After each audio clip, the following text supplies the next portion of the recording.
Hello everyone, physics पाठशाला की इस क्लास में आप सभी का स्वागत है।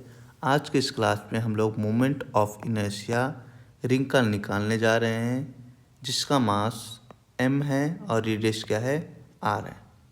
जिसके लिए हमने एक छोटा सा रिंग लिया है और इस छोटे से रिंग के सेंटर से r दूरी पे एक छोटा सा एलिमेंट लिया है, जिसका मास क्या है, dm।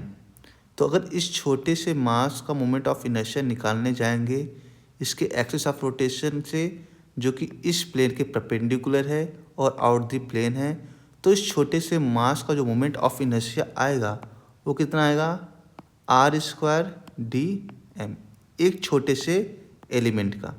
ऐसे बहुत सारे एलिमेंट होंगे छोटे छोटे जिसका मास डी एम डी एम। मान लेते हैं पहला मास 1 है, DM2 DM3 और ऐसे ही DM4 बहुत सारे मास होंगे। लेकिन कॉमन बात क्या है, जितने भी मास हैं सबका डिस्टेंस क्या है सेंटर से, r दूरी पे है। तो ऐसे ही अगर मोमेंट ऑफ इनर्शिया निकालना चाहेंगे तो हमें क्या करना पड़ेगा, बार बार सबके मोमेंट ऑफ इनर्शिया को ऐड करते हुए लिखना पड़ेगा, क्योंकि बहुत सारे छोटे छोटे एलिमेंट है तो मोमेंट ऑफ इनर्शिया हर छोटे छोटे मास का अलग अलग आएगा।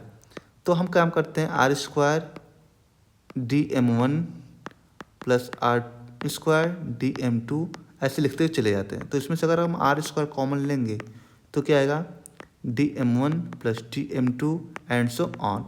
तो ये क्या है, छोटे छोटे मास का एलिमेंट्स का मास है, टोटल मास है। तो इसको हम क्या ऐसे लिख सकते हैं, आर स्क्वायर टोटल मास, क्योंकि DM1 plus DM2 plus DM3 and so on क्या आएगा, टोटल m आ जाएगा। तो इस तरीके से जो मोमेंट ऑफ इनर्शिया होता है किसी भी रिंग का वो क्या होता है, mr²। ये एक तरीका था समझने का।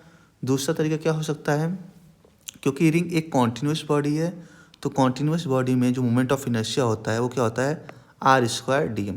अब जो ये छोटा सा एलिमेंट है कितनी दूरी पे, r दूरी पे, तो इस इंटीग्रेशन में क्या कांस्टेंट है, r कांस्टेंट है, तो इसको बाहर ले लेते हैं। बाकी इंटीग्रेशन ऑफ dm आपको पता है क्या होता है, d उसकी इंटीग्रेशन m के बराबर होता है। तो इस तरीके से भी हम इस चीज़ को प्रूव कर सकते हैं। तो आई होप आपको वीडियो बहुत अच्छे समझ में आई होगी। So please like, subscribe and